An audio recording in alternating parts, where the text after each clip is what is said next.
की जय। सदगुरु महाराज की जय।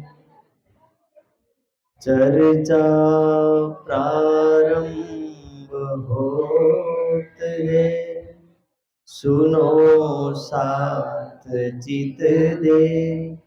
भजो राज श्यामा श्री प्राणनाथ, सखी जीवन हमारो है। श्री महामति कहे साथ जी, भया चर्चा का बखत। अब तुम सुनियो चित दे, लाल आगे आए बैठे इन तखत। लाल आगे आए बैठे इन तखत। श्री महामति कहे मोमिनो, या भी तक शरीयत हुए शाह मुसलमिंदे, हुआ दौर कयामत। हुआ दौर कयामत। अब कहूँ मैं मजल की, अब धाम धन्य श्री राज्य महाराज पूर्ण ब्रह्म सच्चिदानंद बुद्ध निष्कलंक स्वरूप कल के दिन दिल्ली के अंदर 12 मोमिनों के संदेश देने के बाद यहाँ श्री जी साहब को कांजी भाई संदेश पहुंचाते हैं कि जिन सुंदर साथ ने पैगाम देने के लिए भेष बदला और अपने आप को समर्पित किया, उन सुंदर साथ के साथ औरंगजेब के सेनापति ने उचित व्यवहार नहीं किया। उचित व्यवहार यानी कि इतनी प्रताड़ना दी कि जिस प्रताड़ना के कारण से उन सुंदर साथ की पीठ की चमड़ी तक उधड़ गई। और जब ये बात श्री जी साहब के पास पहुंची तो उनके मन से एक ऐसी बद्दुआ निकली कि आज से औरंगजेब का शासन धीरे धीरे समाप्त हो जाएगा। और उसी बदले में अब सुंदर साथ को शिक्षा देने के लिए, शिक्षा यानी कि किसी को सांत्वना कुछ तो देना पड़ेगा। जो काम राज्य महाराज के द्वारा करवाया गया है कोई छोटा मोटा काम नहीं है। यदि किसी धन दौलत संपत्ति के लिए यदि लड़ा जाए तो समझ में आता है, लेकिन ना संपत्ति का लोभ है ना धन का लोभ है। केवल पर ब्रह्म के प्रचार के लिए, उनके संदेश के लिए सुंदर साथ मार तक खाते हैं। तो उस बदले में पत्र का यहाँ 2 पत्री लिखी जाती, एक बड़ी पत्री और एक छोटी पत्री। तो बड़ी पत्री में से हम कुछ चीजें उनके अंदर से लेंगे कि क्या क्या उस समय हुआ है। तब पाती लिखी हादी ने, और उस खातिर जमा मोमिना। और उस समय श्री जी साहब के द्वारा एक पत्र लिखा गया। इंद्रावती की आत्म उन सुंदर साथ को पत्र लिखती है। उस पत्र के अंदर उन्होंने क्या लिखा है? सिखापन सब विद की, सुनियो दिल रोशन। सिखापन सब दिल की, कि सारी सिखापन सुंदर साथ के लिए क्यों दी? क्योंकि जहां जिस माहौल में हम गए उस माहौल में हमें कितनी जरूरत है, कैसे रहना है, कैसे उनके साथ वार्तालाप करना है। ये सिखापन उन सभी लोगों के लिए जो सामाजिक स्तर पर जो समाज में रहते हैं, उन सुंदर साथ को कि आपके व्यवहार वर्तन में बोल चाल रहन सहन वो एक कैसा होना चाहिए। उस व्यवहार में आप दूसरों के प्रति कैसा व्यवहार करते हो, जो आप आशा रखते हो क्या वही सामने वालों के साथ व्यवहार कर रहे हो। तो उस प्रकार के जो व्यवहार है उन व्यवहार को लेकर के यहाँ पर समझाया गया है। ये बातें दिल्ली में एक में हम कब लिखी गई? तो कह रहे थे कैद में हम, लालदास जी लिख रहे हैं और कह रहे कि हम जब कैद में थे और उस समय हमारे लिए पत्र श्री इंद्रावती की आत्म ने लिखा था। इस वक्त ले आया कांजी बदल हुक्म। और ये कार्य कौन करते थे? कांजी भाई और शेख बदल भाई। तो दोनों मिल करके इस पत्र को लेकर के आए और उस पत्र में क्या लिखा था? लड़ाई के वक्त में उल्टी भई फतेह। लड़ाई के वक्त में। अब कैसी लड़ाई? एक होता है बाणों से लड़ना, तलवारों से लड़ना, बंदूकों से लड़ना, ये ज्ञानमय लड़ाई है। जिस ज्ञानमय लड़ाई के अंदर ज्ञान के माध्यम से एक पूर्ण ब्रह्म सच्चिदानंद को जाहिर करना है, जहां 33 करोड़ देव है, जहां कई पैगंबर है, जहां कई संप्रदाय है, उन संप्रदायों के बीच में एक सत्य ज्ञान का झंडा लेकर के चलना और सभी को सत्य ज्ञान पहुंचाना, ये एक ज्ञान की लड़ाई। और उस ज्ञान की लड़ाई में फतेह हुई, यानी विजय तो हुई, पर कैसे हुई? उल्टी हुई। उल्टी फतेह होने का तात्पर्य कि जिस जगह पर हिंदू वस्त्र धारण करके जाने की जरूरत थी, वहां पर उन्होंने मुसलमान के वस्त्रों को धारण किया और उस वस्त्रों को धारण करने के कारण से कहा फतेह तो हुई, पर उल्टी फतेह हुई, जो सीधी फतेह होनी चाहिए थी। तब दिलासा सैयद को पाती लिखी यह। तब दिलासा सैयन को कि सांत्वना के रूप में ये पत्र लिखते हैं इंद्रावती के आतम, मेरे प्राण के प्रीतम साथ मेरे सिर बोलो डाल। श्री प्राणनाथ। क्या करें? मेरे प्राण के प्रियतम साथ मेरे सिरदार। सुंदर साथ को इंद्रावती की आत्म कह रही कि हे मेरे प्राणों के नाथ, हे मेरी ब्रह्मंगनाओं, हम परम धाम से इस दुनिया के अंदर आए और आपने जो कार्य किया है वो कैसा कार्य किया है? सिरदार वाला कार्य किया है। आपने तो 12,000 ब्रह्म सृष्टि को दुनिया में रोशन कर दिया है। कुर्बानी का नाम सुन मोमिन उलसत अंग, जो पीछे होते मोमिन तिन दौड़ लिया संग। कि जिन्होंने कुर्बानी के नाम को सुना, समर्पण के नाम को सुना, धर्म के नाम से दुनिया में बहुत कम व्यक्ति समर्पित होते हैं। यदि कोई व्यक्ति शारीरिक राज्य के लिए लड़ेगा, शरीर के लिए, जमीन के लिए लड़ेगा, लेकिन बोले धर्म के नाम से कोई नहीं लड़ता। ये आप हो जो दुनिया के अंदर एक धर्म के लिए, एक सत्य मार्ग के लिए, केवल प्रणामी समाज का इसमें भला नहीं था, जो सारी दुनिया के लिए औरंगजेब अत्याचार कर रहा था। कहा जाता है कि 1.25 मन जने वो सुबह सुबह उतार लिया करता था। यानी एक युद्ध होता है, एक युद्ध के अंदर ना जाने कितने लोग मारे जाते थे और इतना अत्याचार होता था। दिल्ली की घटना की बात कहूं तो दिल्ली में जब इतना भयंकर अत्याचार हुआ कि जिस अत्याचार की बातों को सुनने के बाद रूह कांप जाती है। बंदा वैरागी गुरु गोविंद सिंह का एक सेनापति है। गुरु गोविंद सिंह की हालत खराब है। गुरु गोविंद सिंह को बंदी बना लिया गया और गुरु गोविंद सिंह की फौज हार गई। उनके मर जाने के बाद उनकी मां और उनके 2 पुत्र और उनके बदले में बंदा वैरागी लड़ने के लिए आगे बढ़ता है। बंदा वैरागी वैसे तो इतना सशक्त योद्धा था कि उसके बाण जब चलते तो सामने वाले को ऐसा लगता है कि कोई चमत्कारी व्यक्ति बाण चला रहा है। इतना ज्यादा बाणों को चलाने वाला बंदा वैरागी जब मुसलमानों के कैद में आया, तो कैद में आने के बाद बंदा वैरागी को तरस लगी, तो तरसनी अंदर એટલું જ કહ્યું કે મારે પાણી જોઈએ છે, અને પાણીના બદલામાં બંદા વૈરાગીના નાનકડા બાળકનું કાળજું લાવી कलेजा ला करके उसके मुख में डाला और बंदा वैरागी उस घटना को देख रहा है। कहते हैं वो लोग कि यदि तुम्हें मुसलमान धर्म स्वीकार हो तो हम आपको छोड़ देंगे।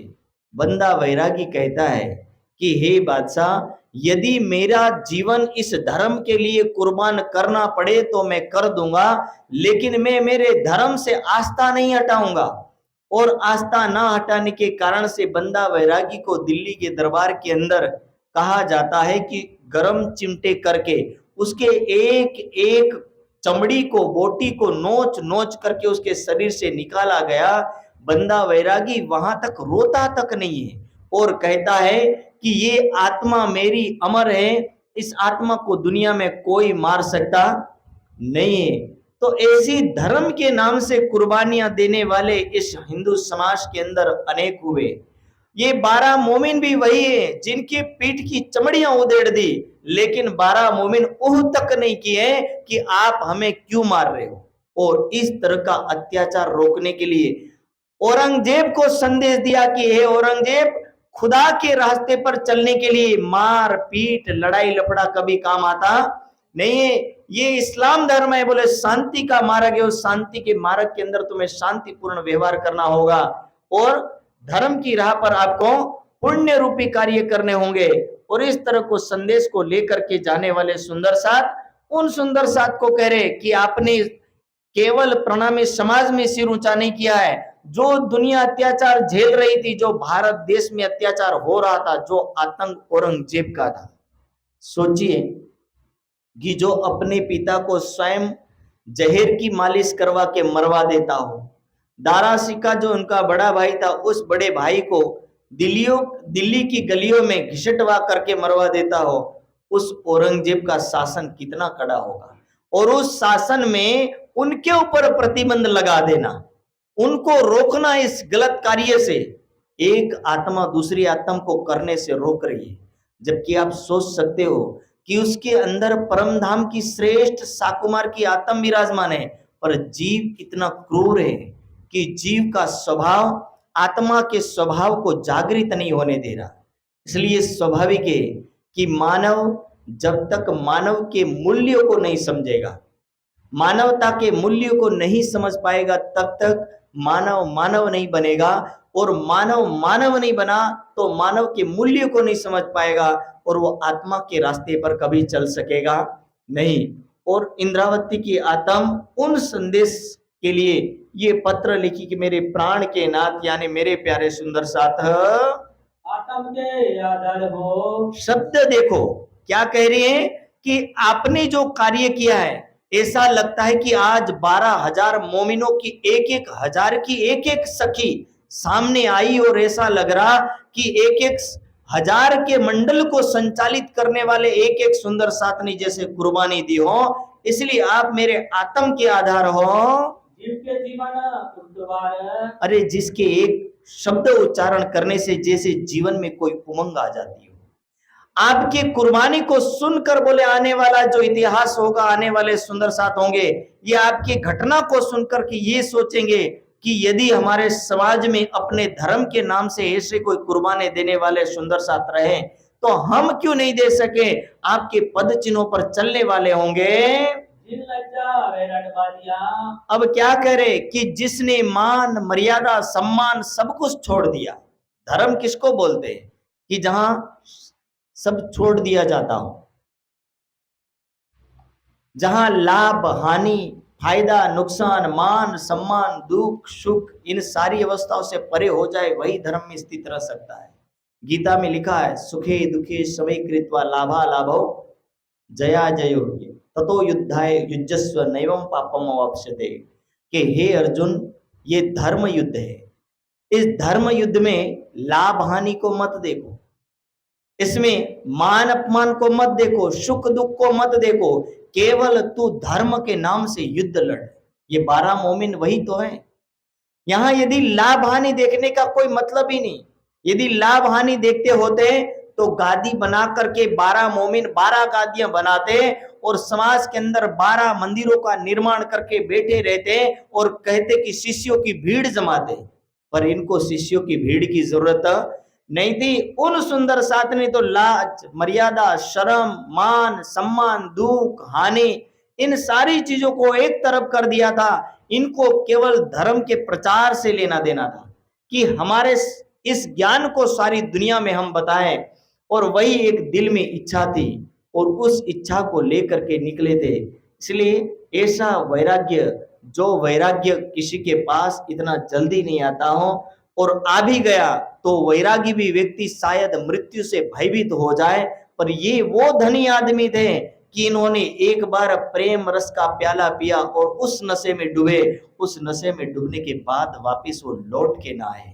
ना मृत्यु दिखाई दिया ना दुख दिखाई दिया, इन सभी को आलिंगन किया और गले लगाया। ऐसे वो सुंदर साथ और उनको कह रहे कि तुमने लाज शर्म सबको मार दिया है, सब साथ का सिर ऊंचा किया। ये सुंदर साथ के लिए शिक्षा है कि निजानंद संप्रदाय के अंदर यदि तुम्हारे सिरदार सुंदर साथ 12 मोमिन यदि अपनी मान मर्यादा सब कुछ छोड़ करके धर्म के कार्यों को करने निकल पड़ते हैं, तो हर किसी को ये शिक्षा है कि आज का ये वर्तमान समय और उस समय का भूतकाल समय हमें यही याद दिलाता है कि यदि हमें परम धाम की ब्रह्म सृष्टि है, तो हमें भी अपनी इस ब्रह्मवाणी के प्रचार के लिए सारी हदों को पार करके अपने कार्यों को करने की जरूरत है।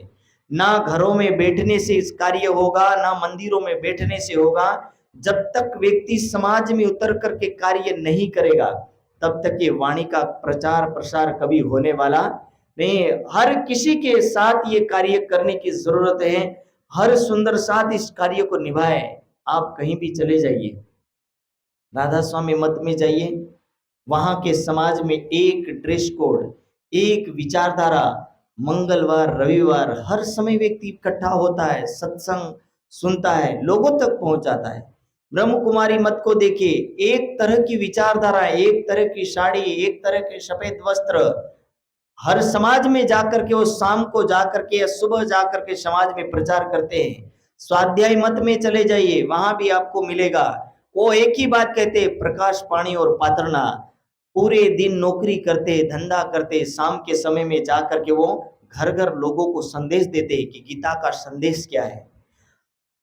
ख्रिस्तियों में जाइए, क्रिश्चियनों में जाइए, वो पादरी, वो सभी लोग संदेश देते हैं। मुसलमानों में चले जाइए, आजकल तो वो भी हिंदू धर्म ग्रंथ पढ़ के हिंदू में प्रचार करने लगे। जबकि हमारा समाज एक ऐसा है कि जिस समाज में या तो पगला पड़ने तक ही समाप्त हो जाता है, आगे कुछ बढ़ता नहीं। हमारे समाज को आगे आने की जरूरत है। ये ज्ञान किसी मंदिर में रहने वाले व्यक्ति के लिए नहीं है, ये ज्ञान उन सभी के लिए है जो झोपड़ी में भी रहता हो, राजमहलों में भी रहता हो, जो जिनके पास मकान भी नहीं हो, उन सभी के लिए है। और हर किसी के हृदय तक ये ज्ञान पहुंचे। इसलिए सारी मान मर्यादा को तोड़ करके, सारे भेदभावों को मिटा करके हम उस पर ब्रह्म के ज्ञान को पहुंचाए, यही संदेश वाणी का है। और इसलिए लाज मर्यादा सब छोड़ करके आगे बढ़े। सो हुई तुम्हें पहचान, तुम लोगों को जिस प्रकार पहचान हुई, यदि यही पहचान पूरे ब्रह्मांड में हर सुंदर साथ को हो जाए तो आपो आप निसंग डारिया, आपो पा निसंग डारिया, कि जब एक ज्ञान के मार्ग पर चलने वाला व्यक्ति और यदि किसी के घर पर जाकर के ज्ञान सुनाना जो सुनना ही नहीं चाहता हो, वहां अपने अस्तित्व को मिटा करके सुनाना पड़ता है। जहां मार पड़ रही हो, जहां बेइज्जती झेलनी पड़ रही हो, जहां बदनाम होना पड़ रहा हो, उन सारी कठिनाइयों को सहर्ष स्वीकार करने वाले सुंदर साथ कह रहे हैं कि अपने अहंकार को भी आपने सबने मार दिया है। मेरे साथ सब शोभा जोग, मेरे साथ जो शोभा के योग्य जो सुंदर साथ हैं, एक दूसरे से शिरोमन, किसको मैं श्रेष्ठ कहूं और किसको इससे छोटा समझूं। एक से बढ़कर एक है, मैं किसकी महिमा का वर्णन करूं। सब सर्वश्रेष्ठ हैं। आगे कदम धरे इन भोग, और जिस तरह तुमने अपना कदम आगे बढ़ाया है, इस कदम के अनुसार हो सके आने वाला पूरा निजानंद संप्रदाय कदम आगे बढ़ाएगा। एक बार की घटना है, जब सिकंदर को पोरस पर चढ़ाई करनी पड़ी तो झेलम को पार नहीं कर पा रहे थे। पर झेलम को नहीं पार करने के बाद भी सिकंदर ने भी मन में ठान लिया था कि मुझे झेलम को पार करना पड़ेगा। और झेलम नदी जिस बहाव में चलती थी, इसलिए पौरुष राज्य को जीतना बहुत मुश्किल था। और उस राज्य को जीतने के लिए सिकंदर स्वयं अपने आप को नदी में कूदा देता है। और जब सिकंदर उस नदी में अपने घोड़े के सहित कूद गया, तब उसकी फौज भी कूद गई। धीरे धीरे एक से एक के बाद एक सारे के सारे सैनिक झेलम नदी को पार कर गए। कहने का तात्पर्य, यदि कोई धर्म के आगेवान अपनी कुर्बानी नहीं देगा तो और कौन देगा। और यदि वही कदम भरेंगे, उन्हीं के पद चिन्हों पर तो हर कोई चलेगा। इसलिए ये 12 मोमिन दुनिया में ना इनके पास कोई पद था, लेकिन ये महापदस्वी थे।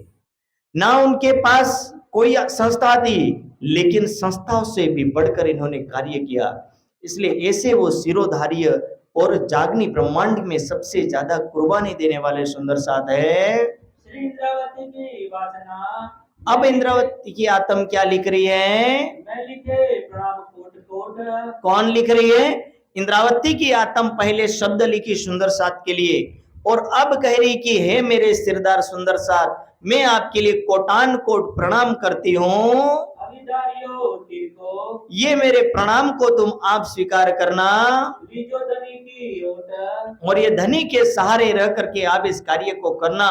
ऐसा मत समझ लेना कि आपने किया है। तुम सुरदीरपना किया सुरधीरपना करने का तात्पर्य कि जैसे कोई वीर लड़ा हो, धर्म के युद्धों को लड़ना यानी ज्ञान से लड़ना।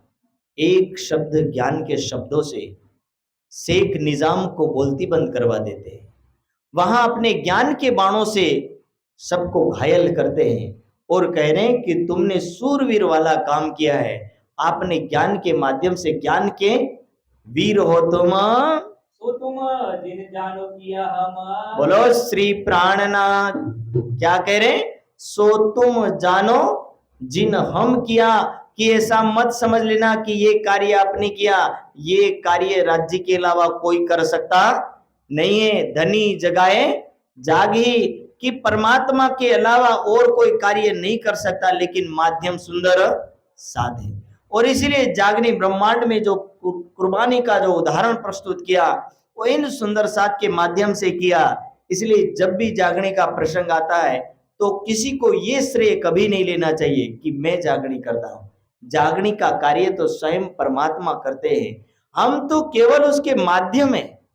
और माध्यम वालों को तो क्या करना है, जो कुछ ज्ञान के मोती मिले हैं उस ज्ञान के मोती को लेकर के समाज में बांटने का काम करना है। उसके अलावा और उसके हाथ में कोई कार्य नहीं है। हम तो केवल कर्म करें, फल की इच्छा हमें नहीं करनी है कि कौन जागने वाला और कौन सोने वाला है। समाज के अंदर हमारा कर्तव्य केवल परोपकार की भावना से कार्य करना है। दुनिया के अंदर हमें मानव शरीर मिला है और इस मानव के शरीर माध्यम से हम दुनिया में केवल परोपकार की भावना से कार्य करते रहे, यही हमारा कर्तव्य है।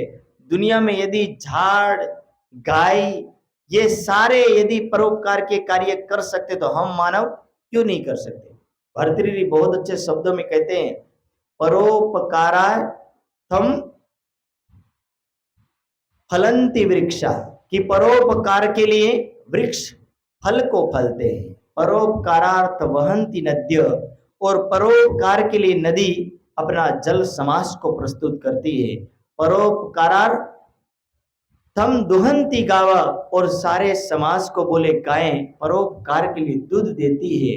और परोपकारार्थम इदम शरीरम, की हे मानव इस शरीर का मूल्य कब होगा, जब तुम उस शरीर को सद्मार्ग की ओर ले चलोगे, परोपकार की भावना से इस शरीर को लगाओगे तो शायद ये शरीर काम आएगा। वरना यदि ये शरीर परोपकार के लिए काम नहीं आया तो ये शरीर किसी कीमत में नहीं होगा।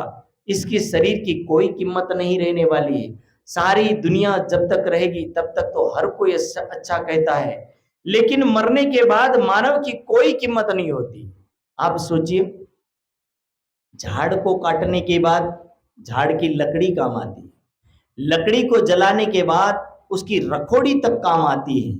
मानव को मर जाने के बाद मानव के शरीर को कोई घर में नहीं रखना चाहता। उसके जलाने के बाद यदि उसकी रखोड़ी कोई घर में ला भी दिया तो 12 दिन के बाद कहेगा, 12 या 13 दिन के बाद बोलेगा इसको जल्दी से जल्दी कहीं बहा दो और कहीं नदी में पधरा दो, वरना ये रखोड़ी कहीं भूत बन करके अपने ऊपर प्रहार ना कर दे। ऐसे डरने वाला मानव, जो मानव 2 दिन अपने घर में किसी के शरीर को रख नहीं सकता, वो मानव की कीमत कितनी है। जिंदा रहे तब तक मानव की कीमत है, मरने के बाद मानव की कोई कीमत नहीं। मानव का मूल्य केवल जीवित अवस्था में है। इसलिए ये मानव को शरीर मिला और परोपकार की भावना से यदि ये कार्य करेंगे तो निश्चित रूप से इसका उनको फल मिलेगा। ये हके शोभा दे तुमको, ये राज्य महाराज ने तुम्हें सिरदार होने की शोभा दी है। ये होना बिना हुक्म, ये बिना अक्षरातीत के आदेश और हुक्म के बिना कार्य संभव नहीं होगा। ये काम बहुत बड़ा हुआ। सुंदर साथ को तो सरल लग रहा था, लेकिन ये काम बहुत बड़ा था। अरे जब उस समय पंडित भी औरंगजेब के सामने घुटने टेक करके चलते हो, उस समय जोरों शोरों में यदि सनन की वाणी को गा करके उनको संबोधन करते हैं, तो विचार कीजिए कि उस समय उनका दबदबा कितना रहा होगा।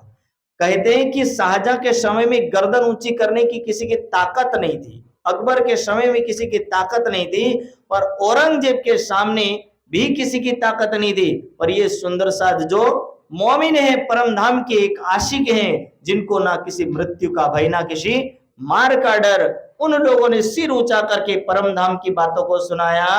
अजू भाषा न तुम्हारे मन। कह रहे अभी तो तुम्हें ये लग रहा है ये छोटा काम किया है, लेकिन आने वाले समय में जब इतिहास में इसका नाम लिया जाएगा तो बोले ये श्रेष्ठ काम ऐसा कोई नहीं कर सकता। तुमको हल्का लगत है। तुमको तो हल्का लगत है। हल्का यानी ये बहुत छोटा काम लग रहा है। अभी वर्तमान में एक प्रैक्टिकल उदाहरण करके देख लीजिए। कोई प्रचार करने आए और उसको 2 झापड़ मार के देखिए, अगले दिन वो यही कहेगा कि देशासन वाले बड़े बुरे लोग हैं, मुझे मारा उन लोगों ने।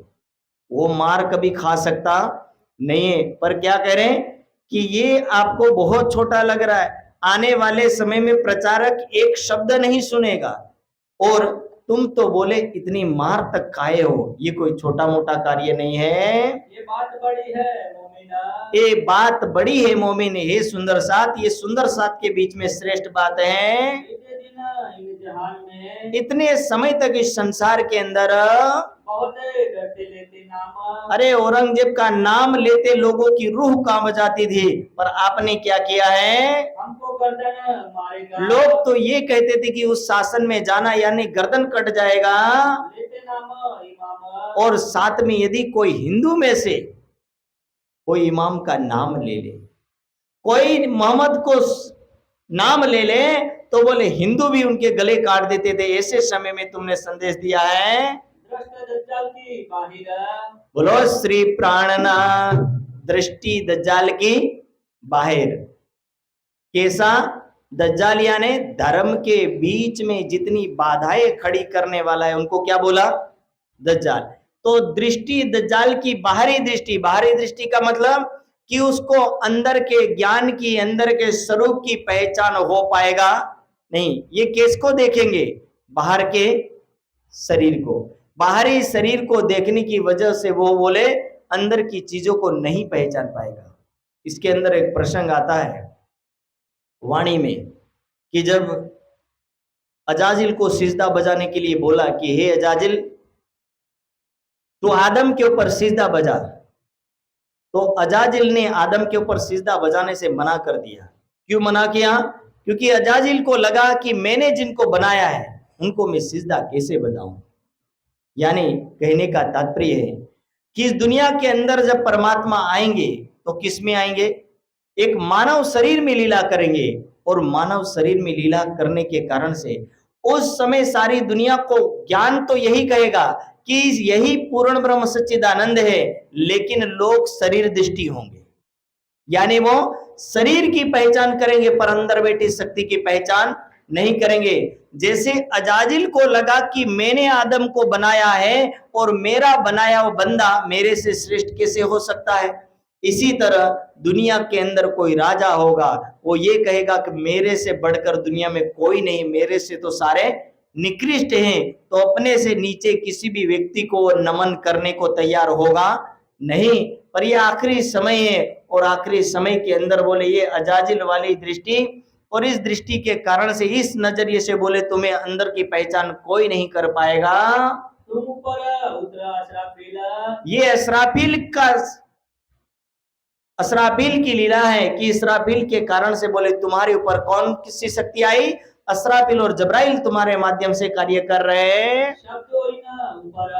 और शब्दों का ज्ञान जो देने वाले असराफील जब्राइल के माध्यम से हुआ है। तुम युद्ध करते रही हो। अब कैसा युद्ध करते रहना? कि ज्ञान के मार्ग का तुम युद्ध करते रहना। तुमको लोचन दिए अनंत। लोचन यानी आंखें, दृष्टि कितनी दी? अनंत दृष्टि देना। अनंत दृष्टि देखना देना यानी अनेक प्रकार से विचारने की शक्ति प्रदान करना, और अनेक प्रकार से सोचने वाला व्यक्ति जिस मार्ग से निकलना है वो कोई ना कोई मार्ग खोज ही लेता है। कैसे किसको संदेश देना है? बोले अनंत आपको लोचन दिए हैं। और दज्जाल की एक आंख। दज्जाल की एक आंख यानी कि दज्जाल ज्यादा आंखों से देख नहीं पाएगा। आखिर इनको अंदर दज्जाल की एक आंख करने का तात्पर्य क्या है? एक प्रसंग आता है कि जब कयामत का समय होगा तो काना दज्जाल गद्दे पर बैठेगा, और गद्दे पर बैठने का तात्पर्य क्या है कि वो गद्दे का सिर कहाँ होगा? तो बोले गद्दे का सिर, गधा उसका सिर आसमान से लगा होगा और पैर सातों समुद्र में डूबे होंगे, ऐसा वो गधा होगा और उस गधे के ऊपर काना दज्जाल बैठा होगा। कहने का तात्पर्य यह है कि जिस समय इस दुनिया के अंदर पूर्ण ब्रह्म सच्चिदानंद आएंगे, उसके ऊपर यानी अहंकार के गधे के ऊपर बैठने वाले अपने पद प्रतिष्ठा और मान सम्मान रूपी गधे पर बैठ करके बोले एक कान आंख से अंधा होगा, आंखों से अंधा और कानों से बहरा होगा। यानी उस समय व्यक्ति बोले जब परमात्मा के स्वरूप की पहचान करनी होगी तब वो परमात्मा के स्वरूप की पहचान नहीं कर पाएगा, और जिस समय उनको ज्ञान को सुनने का समय होगा तो वो कान से बहरा हो जाएगा। उस समय का ये प्रसंग है कि बोले ये काना दज्जाल कहाँ बैठा होगा?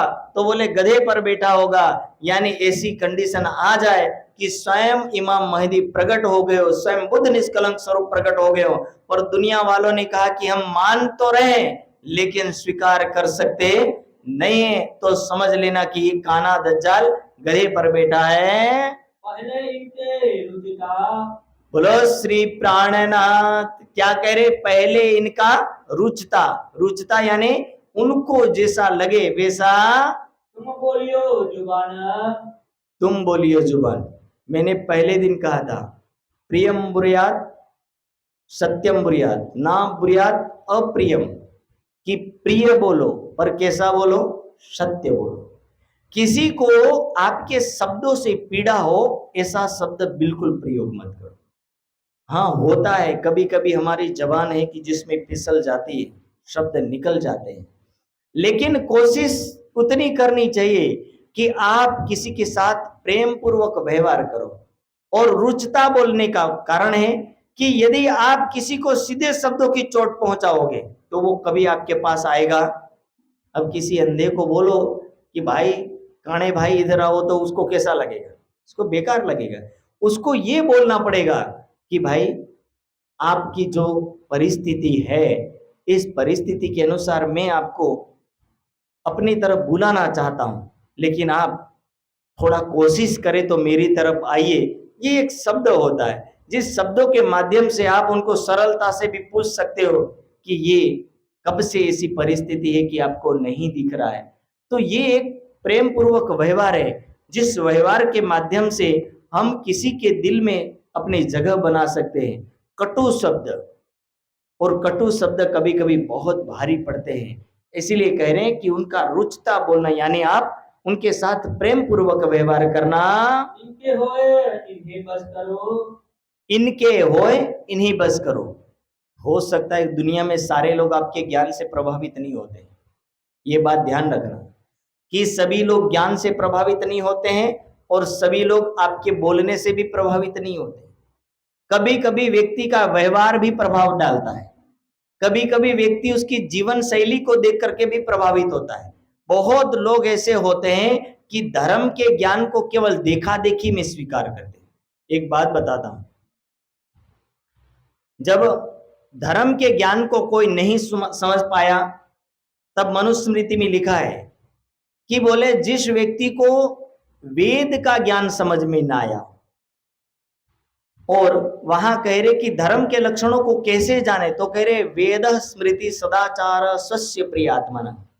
कह रहे कि हे मानव, समाज में यदि कोई वेद के ज्ञान को नहीं समझ पा रहा है तो उसको मत समझाओ ज्यादा, उसके बाद उसको स्मृति के ज्ञान को समझाओ, थोड़ा हल्का समझाओ। तो बोले वो भी समझ में नहीं आ रहा, तो बोले छोड़ दो, उसको सदाचार की भाषा में समझाओ। यानी वो व्यक्ति ज्ञान से खुश नहीं है, किससे खुश है? व्यवहार से खुश है। उसको व्यवहार के तौर तरीके से लेके चलो, और वहां तक भी खुश नहीं है तो बोले उसके अनुसार उसको सोचने दो। सस्य प्रिय आत्मा, वो क्या सोचता है और वो उसके विचारों से क्या कहना चाहता है और हम क्या सोचते हैं। जब उसकी आत्मा जो जवाब देती है और हमारी आत्मा जो जवाब देती है, वही धर्म का लक्षण है, और एतत् चतुर्विधम प्राहु साक्षात धर्मस्य लक्षणम, कि इस तरह के आप धर्म के ज्ञान को समाज में बांट सकते हैं। वरना दुनिया के अंदर बोले आप सीधे किसी को समझाने जाओगे तो कोई ज्ञान प्रिय है, कोई व्यक्ति प्रिय है, कोई व्यवहार प्रिय है। सबकी अलग अलग कंडीशन है, हर व्यक्ति एक टाइप का नहीं है। किसी को ज्ञान पसंद है, किसी को ज्ञान बिल्कुल पसंद नहीं। वो व्यक्ति व्यवहारिकता में भरोसा रखता है। सपोज मान लीजिए कि मेरे ही मित्र मंडल में इतने मित्र हैं कि राज्य को मानते हैं लेकिन ज्ञान को नहीं सुनना चाहते वो। अब उन लोगों को मैं ये कहूं कि तुम गलत राह पर हो, ये भी नहीं कर सकता, लेकिन वो गलत राहों पर भी नहीं है, लेकिन सुनने भी नहीं बैठते, लेकिन ये भी कहते कि आत्मा का मालिक यही है। तो क्या है, कभी कभी वो व्यवहारिकता के कारण जुड़े रहते हैं, कभी कभी इंसानियत काम करती है। हर समय यदि ज्ञान काम करे ऐसा मुझे नहीं लगता। तो इसीलिए ये जो व्यवहारिकता मामला है कि तुम इनका रुचता बोलियो, यानी प्रेम पूर्वक व्यवहार करना, भले वो आपके ज्ञान को सुने चाहे ना सुने, रुचता ही करो बयान, रुचता ही करो बयान, कि ऐसा प्रेम पूर्वक आप व्यवहार करना। खाने को पेट माफक, बोलो श्री प्राणनाथ। और क्या मांगना, तो बोले खाने के लिए पेट माफक, ज्यादा नहीं, थोड़ा सा आपको जितना जरूरत है उतना मांगना। और मुल्ला पढ़ावे कलाम, और दूसरी कोई चीज मांगना तो बोले ज्ञान की बातें करने के लिए किसी ज्ञानी को बुला लेना। और कागज बेकल माल से, और लिखने और पढ़ने के लिए कुछ पुस्तकें चाहिए तो पुस्तकालय से ले लेना। ओए रसूल अलैहिस्सलाम, जो इस धर्म के मार्ग पर जो काम आने वाली किताबें उनको मंगाना। इस तरह की बात श्री साहब लिख के भेजते हैं। ओए लड़काई बुढ़ सो, लड़काई बुद्ध सो, बच्चे जैसी हरकत मत कर देना। ये उन सबके लिए हैं जो निजानंद संप्रदाय के अनुयायी हैं। जैसे बच्चे पल भर में नाराज हो गए, पल भर में खुश हो गए, ठीक है, ऐसी हरकत बिल्कुल ज्ञान के मार्ग में मत कर देना। कोई शब्द पड़ गया तो उसे परेशान मत होना। ये बच्चे की हरकतों जैसा कार्य कभी मत करना। राखियो नहीं सोहबत, और इस तरह की आदत वाले व्यक्तियों को और इस तरह की आदत बिल्कुल मत करना। भारी कर बुलाइयो, भारी कर बुलाइयो, यानी सम्मान पूर्वक। बोलो श्री प्राणनाथ। ठीक है, दुनिया में आप किसी को सम्मान देगो तो आपको भी सम्मान मिलेगा। यदि किसी को सम्मान दे नहीं सकते तो ले भी नहीं सकते। इसलिए दुनिया का ये नियम है कि व्यवहार यानी ऐसा व्यवहार जिसमें सम्मान युक्त व्यवहार हो।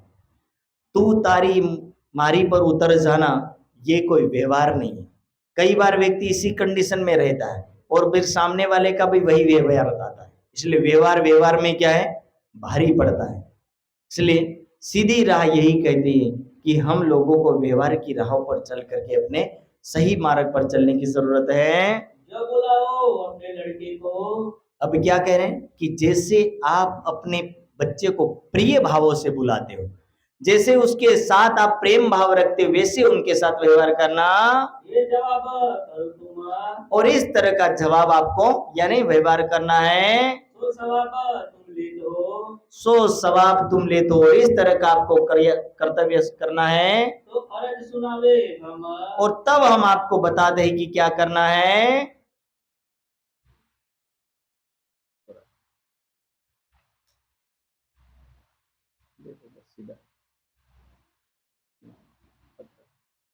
तो इस तरह ये बड़ी पत्री का कुछ प्रसंग था।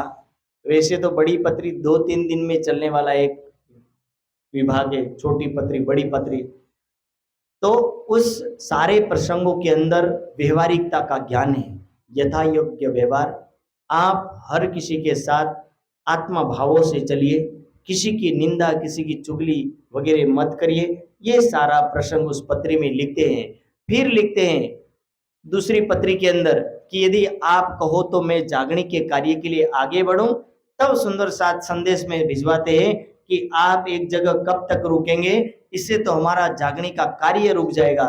और यहां से कहां चलते हैं, अब दिल्ली छोड़ दिया है, कामा पहाड़ी से होया, उस समय श्री जी साहब कामा पहाड़ी नामक जगह में रहते थे।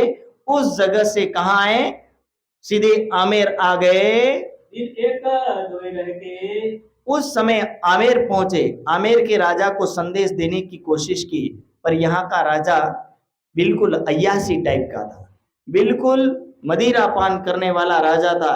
इसलिए ऐसी बंदर धरती पर कभी ज्ञान का बीज नहीं खिला।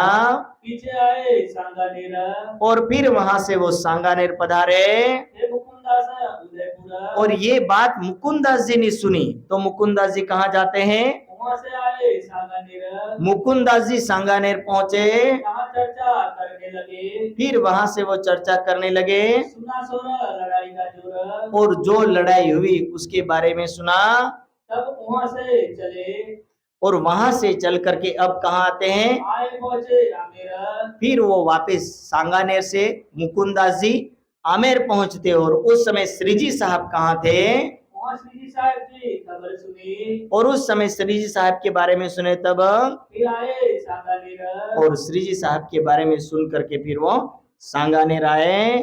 कहाँ से आए पूर्व में, और वहां से आए वो पूर्व में, एक पूर्व करके जगह है, वहां पूर्व वाली जगह में आए वो। कहाँ एक दुकान पर, और वहां एक दुकान है, उस दुकान पर वो बैठे थे श्रीजी साहब। और कौन कौन थे? एक खाट ऊपर, एक खाट ऊपर श्रीजी साहब विराजमान थे, और साथ में छबीलदास आगे खड़ा, छब्बीस दास जी और मलुक चंद जी, दो सुंदर साथे, खाने को कुछ नहीं। सोचिए कि जिसके एक आदेश से अक्षर ब्रह्म करोड़ों ब्रह्मांड बनाते हो, वो पूर्ण ब्रह्म सच्चिदानंद कामा पहाड़ी से चल करके कई दिनों से भूखे हैं। साथ में मलुक चंद और छबील दास जी, दोनों सुंदर साथ, वो भी भूखे, हाथ में पैसे नहीं है, ना कुछ दुकान से खरीद सकते हैं। ये धर्म का काम है, जिस धर्म के काम में इन सुंदर साथ को भूख सता रही है, लेकिन कोई चिंता नहीं, ना उनको भूख की चिंता है, ना किसी चीज की चिंता है, ना किसी की परवाह है। इन सभी चीजों से हट करके केवल एक जागृत करने का जो उद्देश्य है, जो भावना है, उस भावना को लेकर के चल रहे हैं। इधर उस समय यहाँ पर कौन पधारते हैं? तो यहाँ पर मुकुंदास जी और शेख बदल भाई पधारते हैं। शेख बदल भाई के पास तकरीबन 300 रुपये थे और मुकुंदास जी के पास 400 रुपये थे। दोनों मुलाकात करते हैं। शेख बदल भाई आकर के चरणों में 300 के 300 रुपये अर्पित करते हैं, क्योंकि शेख बदल भाई को पता है कि जागरण के कार्य में ना जाने कितने सुंदर साथ होंगे, उन सब का भरण पोषण करना है। सोचिए कि दिल्ली के दरबार में वो स्वयं बंदी है, तो भी जागरण के कार्य के लिए सेवा करने का काम शेख बदल भाई और 12 मोमिन कर रहे हैं। सबको चिंता है कि और सुंदर साथ को खाना पीना सब कहाँ से मिलेगा, इसलिए उस चिंता के कारण से वो पैसा वहां से भिजवाते हैं। मुकुंदास जी भी मायावी है, इसलिए माया का पूरा बंधन छूटा। 2 रुपये उनके पास से निकाले और दुकान से वस्तु वगैरह मंगाई और खाने का प्रबंध किया, लेकिन 100 रुपये तक दान में दिए नहीं। ये मुकुंदास जी की भावना है, अभी पूर्णतया समर्पण हुआ नहीं है। और इस तरह का जो प्रसंग है, यहाँ से बहुत कठिन प्रसंग शुरू हो जाता है। इस प्रसंग के अंदर ये ज्ञानमय मार्ग है, और ज्ञानमय मार्ग के अंदर आप सोचेंगे जैसे छबील दास जी और मलुक चंद और स्वयं श्री साहब भूखे हैं। यही एक सच्ची राह है कि योगी का लक्षण क्या है? धैर्यम यस्य पिता क्षमा च जननी, कि जिसके लक्षण धैर्यवान हो और पिता जिसका धैर्य हो, क्षमा च जननी और माता जिसकी क्षमा हो, शांति चिरम च गहनी और पत्नी जिसकी शांति हो, और सत्यम मित्रम इदम भ्राता च मन संयम, और जिसका सत्य मित्र हो और भाई मन का संयम हो। ज्ञाना अमृतम भोजनम, और ज्ञान जिसका अमृतमय भोजन हो। हेते कुटुंब विने वधे सके यस कस्मात भयम योगिना, कि ऐसा कुटुंब जिनका हो, ऐसे व्यक्ति को किससे भय? निश्चित है कि जो धर्म के मार्ग पर चलेगा, हो सकता है कि उसको किसी दिन भूखा भी रहना पड़ेगा, हो सकता है कि किसी दिन भिक्षा भी मांगनी पड़ सकती है। वो सारे प्रसंग आएंगे और उन प्रसंगों से हर किसी को गुजरना पड़ेगा। उसके लिए किसी दिन वो ठाट वाले रहन सहन होंगे, तो तो किसी दिन वो भी नहीं होगा। भर्तृहरि तो बहुत अच्छे बातों में कहते हैं, क्वचित भूमौ शय्या क्वचित च पर्यंक शयनम, कि सन्यासी साधु भक्त कैसे होने चाहिए। तो कह रहे कि जिसके मन में कभी खाट मिले तो भी खुश और कभी जमीन मिले तो भी खुश। क्वचित भूमौ शय्या क्वचित अपि स पर्यंक शयनम, कि कभी कभी उसके लिए जमीन बिस्तर है तो कभी कभी खाट बिस्तर है। और अगले शब्दों में कहते हैं, क्वचित कंठाधारी क्वचित अविच दिव्यांबरधरो, कि कभी कभी तो उसके पास राजपाट की तरह जो वस्त्र होते हैं, ठाट बाट के वस्त्र होंगे, और कभी कभी लंगोट भी हाथ में नहीं रहेगी, कभी कभी वस्त्र भी नहीं होंगे। क्वचित शाकाहारी क्वचित शल्योदन रुचि, और कभी कभी तो 56 प्रकार के भोजन होंगे और कभी कभी सूखे चने भी नहीं होंगे। ऐसी धर्म के अंदर चलने से कंडीशन आ सकती है। और जो इनका पालन करता है, जो इनकी राह पर चलता है, वही धर्म का अनुगामी हो सकता है, वही धर्म के पद चिन्हों पर चल सकता है। बाकी जो थोड़े से भी कष्टों को देख लिया और थोड़े से कष्टों को ना सहन कर सका, तो वो धर्म के ज्ञान का पालन कभी नहीं कर पाएगा। तब श्री जी साहब जी ने कहा, और उस समय श्री जी साहब जी क्या कहते हैं, अब ना छोड़ो इन्हें। मुकुंदास से पूछते हैं कि हे धामधनी, 12 मोमिनों को दिल्ली दरबार के अंदर प्रताड़ना दी गई, मैंने ऐसी बात सुनी है, क्या वो सत्य है। तब श्री जी साहब कहते हैं कि निश्चित ये बात तुमने सही सुनी है। हे मुकुंदास, खुदा हर किसी का न्याय करता है, एक दिन वक्त आएगा उनका भी न्याय करेगा और उनकी भी बुनियाद उखाड़ देंगे। जड़ उखाड़ो बुनियाद बने, उनकी जड़ें भी उखड़ जाएगी। जो खुदा के राह में बाधक बनता है, जो धर्म के राह में बाधक बनता है, वो कभी ज्यादा समय तक नहीं चल पाता है। इत जड़ का पंथी बहुत है। और यहाँ से उदयपुर को भेजते हैं मुकुंदास को। श्री जी साहब कहते कि हे मुकुंदास जी, आपको पता है कि यहाँ पंथ कौन सा है। तो कहने लगे कि यहाँ सबसे ज्यादा पंथ जो चलता है वो जरगापंथी पंथ है, और जरगापंथी पंथ को यहाँ हमें समझाना है। तो उदयपुर के लिए रवाना होते हैं स्वयं मुकुंदास जी, और मुकुंदास जी के साथ एक सुंदर साथ और चलते हैं। दोनों मिलकर के, मलुक चंद और मुकुंदास दोनों मिलकर के आते उदयपुर, और उदयपुर में आकर के लादू मसानी के यहाँ रुकते हैं, लादू मसानी को संबोधित करते हैं। लादू मसानी एक प्रवाही व्यक्ति है, जिस प्रवाही व्यक्ति को वो ज्ञान देते हैं। लादू मसानी के यहाँ, और लादू मसानी के यहाँ आकर के मुकुंदास दई खबर, मुकुंदास जी ने उनको समझाया, उनसे मुलाकात करी, उनसे मुलाकात करके उनको ये ज्ञान सुनाते हैं। उन दिल में भई असर, उनके दिल में जब परम धाम के अखंड ज्ञान की बात पड़ी, तो लादू मसानी यहाँ पर जागृत हुआ। वहां दूर में हवेली से भी कुछ लोग सुनते थे, उतरे उन ठोर, और उस समय वहां पर वो पधार गए, कहाँ चर्चा होने लगी, और वहां चर्चा होने लगी। अब यहाँ पर श्री जी साहब को भी बुला लेते हैं, और लादू मसानी के यहाँ उदयपुर के अंदर चर्चा होने लगती है। इन समय नूर मोहम्मद सो, और उस समय यहाँ पर नूर मोहम्मद करके सुंदर साथ नहीं है, लेकिन प्रवाही व्यक्ति हैं। वो जब आए तब क्या हो गया, हो गई मुलाकात। नूर मोहम्मद आया, और जब कुरान की बातों को सुना तो नूर मोहम्मद सुन करके वहां पर गलित गात हो गया। सुन करके पक्का मोमिन था, पक्का सुंदर सा था, वहां अपनी पहचान कर लेता है। गला चर्चा सुन के श्री जी साहब के शब्दों को सुन करके, वाणी को सुन करके पिघल जाता है, सुनी बात, और अच्छी तरह उनको प्रवचन लगा। एक सैयद बारात से, और एक और बारात में से, यानी एक जान जा रही थी, उस जान में से सुनी चर्चा दीन इस्लाम, और उस समय उन्होंने ये निजानंद संप्रदाय के ज्ञान को श्रवण किया, ईमान लाया इन समय, और उस समय वो पक्का विश्वास ले आया। देखा मोमिनो काम, और उस समय सुंदर साथ के कार्य को उसने देखा था। इस तरह यहाँ पर ये कार्य उदयपुर में शुरू हो जाता है। यो मास 4 बजे, इस तरह कितने महीने हो गए, दिल्ली में रहने वाले सुंदर साथ के लिए तकरीबन 4 महीने हो गए। 4 महीने तक वहां पर उन्होंने ज्ञान दिया। 107 लड़े संग सुल्तान, 107 संग लड़े सुल्तान की ज्ञान की लड़ाई उन्होंने लड़ी। तीनों ने अर्ज करी, और तीनों ने उन सुंदर सात ने अर्जी करी कि हे श्री जी साहब, आपका यदि आदेश हो तो हम दिल्ली छोड़ करके आपके चरणों में आ जाए क्या। लिखिए पहचान। और इस तरह पत्र लिख करके शेख बदल भाई को भेजा।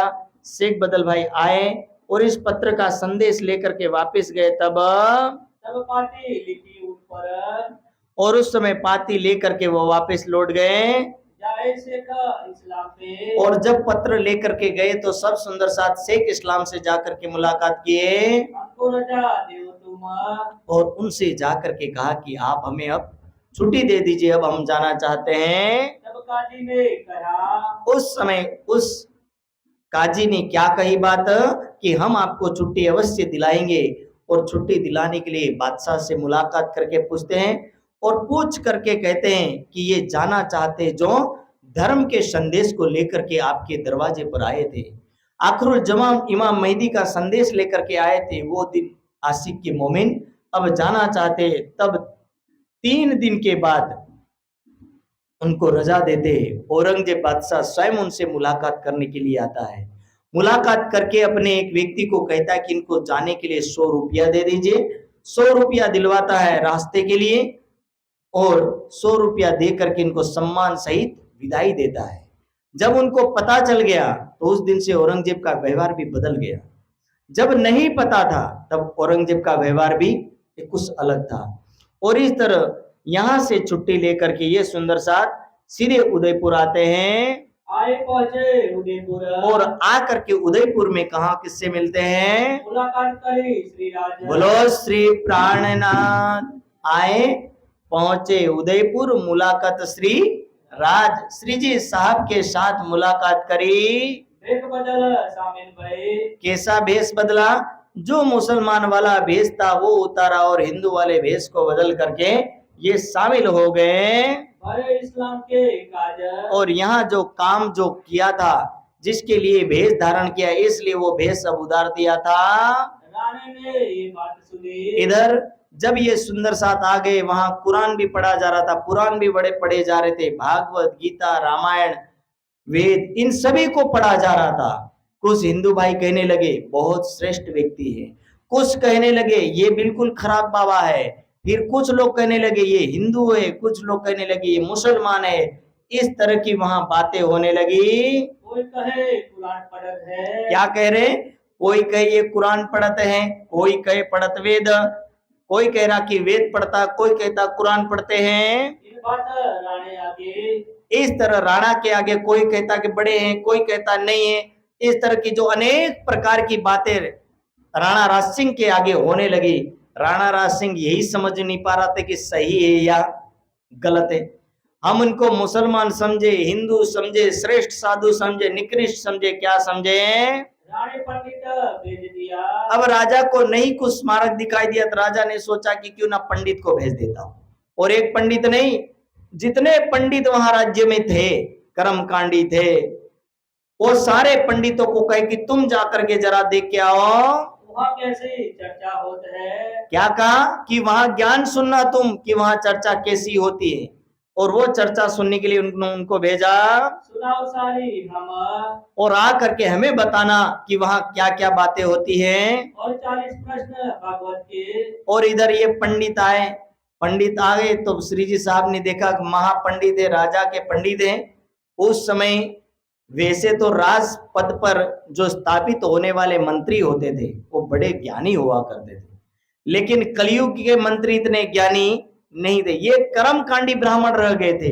जो महाभारत के युद्ध के बाद जो ज्ञानी थे वो तो कई ज्ञानी मर चुके थे। अब जो बचे थे वो कैसे थे, केवल कर्मकांड पर। पहला पंडित का कर्तव्य क्या था कि पंडित शस्त्र भी चलाता था और शास्त्र का ज्ञान भी देता था, दोनों कार्य करता था। इसलिए युद्ध मैदान में द्रोणाचार्य, कृपाचार्य, सारे ज्ञानी जन युद्ध मैदान में उतरते हैं। क्यों? क्योंकि उनका कर्तव्य केवल धर्म के साथ था और इसलिए युद्ध लड़ने के लिए भी उतरने का काम उनका था। शास्त्रों के भी ज्ञानी और शस्त्र के भी ज्ञानी मिलते थे। लेकिन कलयुग के पंडित को कोई मेहनत नहीं करनी, इनको मेहनत नहीं करनी, इसलिए इन्होंने क्या बनाया, ऐसा ऐसा नियम बना दिया कि ब्राह्मण को मारेंगे तो ब्रह्म हत्या लगेगी, इसलिए कोई पंडित उनको मार ही नहीं सकता, कोई व्यक्ति मार ही नहीं सकता। यदि ब्राह्मण को मारने से ब्रह्म हत्या लगती होती तो द्रोणाचार्य को कोई नहीं मारता। बोलो श्री प्राणनाथ। पर क्यों मारा? क्योंकि उस समय ये नियम लागू नहीं थे, और नियम ना लागू होने के कारण से उस समय सारे ज्ञानी जन भी धर्म के साथ चलते थे। पर कलयुग के पंडित अय्याशी पंडित निकले, जिनको केवल मुहूर्त बताना आया, जिनको आडंबर में फंसाना आया, सर्प दोष लगाना आया, ठीक है, काल दोष लगाना आया, ना जाने 7 नरकों में भेजने का तरीका सीख लिया। ये सारे तरीके डरावने वाले सिद्धांत इन पंडितों ने सीखे थे। इसलिए जो जो व्यक्ति इन पंडितों की राह पर चला, वो सारा समाज भटकता चला गया। वेद एक किनारे रह गया, उपनिषद दर्शन एक किनारे रह गया, समाज केवल डरता रहा, भयभीत होता है समाज, और आज भी डरता है, ऐसा नहीं कि नहीं डरता है।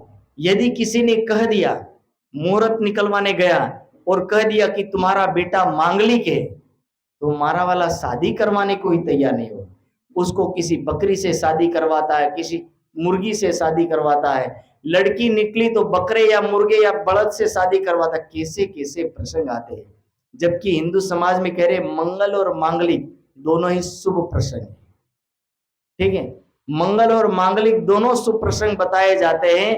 मंगल यानी जिसका काम ही अच्छा हो उसका नाम मंगल है, लेकिन यहाँ सारा डरा ना प्रसंग बनाया और हर किसी को डरा करके बिठा दिया, मुहूर्त के नाम से भयभीत किए। ये सारे पंडितों के कार्य रहे। ऐसे पंडितों को भेजा ना जिनको धर्म शास्त्रों का ज्ञान है, ना किसी चीज का ज्ञान है, वो आकर के बैठ गए थे और 40 प्रश्न श्री जी साहब ने पूछ डाले हैं। 15 वेदांत के सुनाए।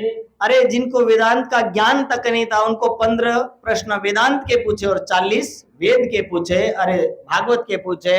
कर देवो पहचान। कहने लगे कि सच्चे पंडितों जरा इनका उत्तर दे देना, इनका बढ़ता ब्रह्मा। और जब जवाब इनको नहीं आया तो एक ही तरीका है, जब किसी की हार होने लगे तो इसका एक हथियार है जिसका नाम है निंदा, कि निंदा करो तो अपनी जान बचेगी वरना बचने वाली नहीं। ये सब पंडितों ने मिलकर के कहा कि हम सब मिलकर के निंदा करते, और निंदा में क्या अपनाया कि बोले भाई हमारा जो आगेवान कौन है, तो बोले ब्रह्मा है।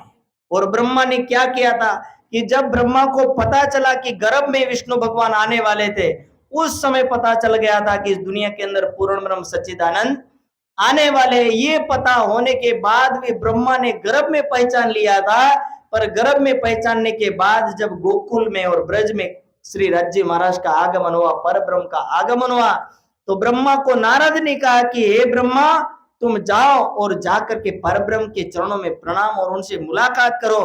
तो ब्रह्मा आया और कृष्ण को देखा, देखने के बाद कि ये भाई ये तो बच्चा बोले मक्खन खा रहा है, एक हाथ में मक्खन है, वो हाथ कहीं गालों पर, वो हाथ कहीं दूसरे ग्वाल वालों के हाथ में, उस एक मटकी में 10-15 हाथ पड़ रहे। बोले ऐसा गंदा खाना खाने वाला परब्रह्म हो सकता नहीं है। और इस तरह की भावना लेकर के ब्रह्मा ने बोले शरीर को देख करके पहचान नहीं की थी। बोले उनके बढ़ के, यानी यदि उनका आगेवान जो व्यक्ति वो नहीं पहचान सका, तो बोले ये इनके अनुयायी कैसे पहचानेंगे, ये इनके वंश वाले कैसे पहचानेंगे। इसीलिए बोले ये भी कैसे हैं, शरीर की पहचान करने वाले। जो ब्रह्मा यदि कृष्ण की पहचान नहीं कर सका, तो बोले यहाँ ये प्राणनाथ जी की पहचान कभी नहीं कर पाएंगे।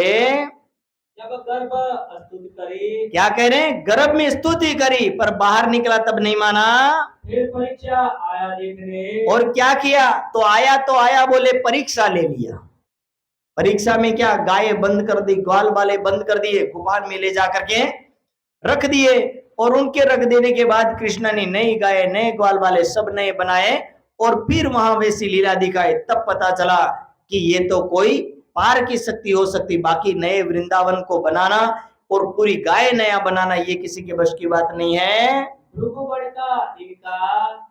और भृगु भी क्या है, भृगु का एक प्रसंग आता, भृगु के दिमाग में लगा कि आज हम देवों की परीक्षा ले बैठते। बोलो श्री प्राणनाथ। इसलिए भृगु ने दिमाग में विचारा और भृगु ने सबसे पहले शंकर भगवान के यहाँ पदार्पण किया।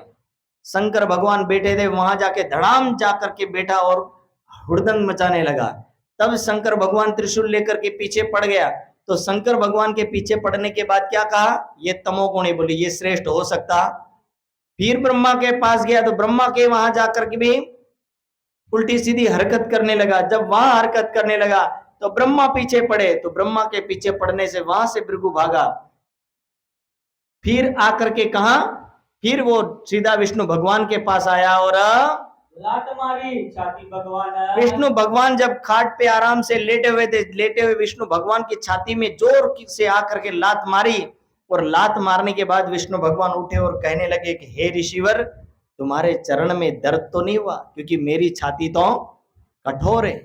अब ऐसी बात को सुन करके भृगु को तब लगा कि इन सब में बड़ा कौन है, विष्णु भगवान है। बोले ऐसे ऐसे ब्राह्मणों के कुल के जो लोग हैं, जो भगवानों की परीक्षा ले सकते, तो हमारी क्यों नहीं लेंगे। इसलिए श्री जी साहब कह रहे हैं कि हमारी भी परीक्षा लेने आए, ऐसे इनकी पहचान है। असल माफक पहचान। ये असली पहचान नहीं करेंगे, ये कैसी पहचान करेंगे, शरीर की पहचान करके जाएंगे। यो करते एक दिन। और इस तरह एक दिन क्या हुआ, राणा चला ताल पर। और जब यहां से ये गए और राणा को सुनाया, तो राणा को पता चला कि ये तो वास्तव में पंडित ठीक नहीं है। और राणा के कान में इतनी कान बम्बेरी करी कि राणा को विश्वास आया। और राणा के दरबार पर स्वयं श्री जी साहब चल के आए थे, लेकिन पहचान कर सका नहीं। और वहां से एक दिन राणा ताल पर एक जगह है, तो ताल पर राणा भी गए और वहां श्री साहब भी सब चले गए। श्री बाईजी रहे साथ खातर। और उस समय बाईजूराज जी भी साथ में थी। देख बदलाए सबन के। इधर सब लोगों के दिमाग में बात चढ़ गई थी कि दिल्ली से आए वो कैसे हैं, अछूत हो गए। ये समझने वाली बात है। राजा राम और मोहन राय और मदन मोहन मालवी दोनों ब्राह्मण थे। दोनों ब्राह्मण होने के बाद भी ये दोनों धर्म का संदेश देने वाले, लेकिन दोनों धर्म का संदेश देने वाले एक दूसरे के हाथ से कभी खाना नहीं खाते थे। दोनों ब्राह्मण होने के बाद भी एक कहता मैं ऊंचा और दूसरा कहता मैं ऊंचा। उस समय का माहौल ही कुछ ऐसा था। और ऐसे माहौल के अंदर मुसलमानों का भी वही प्रसंग। तो इसीलिए जो मुसलमान है उनके हाथों का कोई खाना नहीं खाता था। इसलिए जो मुसलमानों की राह पर चले उन सब को वो अछूत मानते थे। इसलिए कह रहे हैं कि ये सब भेष बदल करके जो साथी आए थे उन सब से कोई दूर बैठता है, कोई पास में नहीं बैठता। खाने की लाइन में बैठने की बात आती है तो लाइन में इन सुंदर साथ को कोई पास में बैठने ही नहीं देता है। सब उसके छुआछूत की बीमारी लगी सब लोगों को।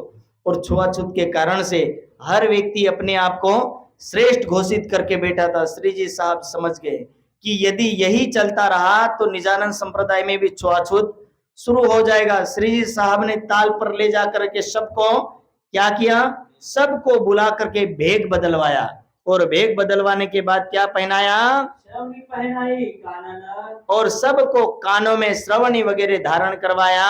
और साज सब फकीरी। और कैसे फकीर वाले वस्त्र धारण करवाए। ना कोई किसी के पास मखमली वस्त्र थे, कोई किसी के बालों की सुंदरता थी, कोई किसी के वस्त्रों की सुंदरता थी।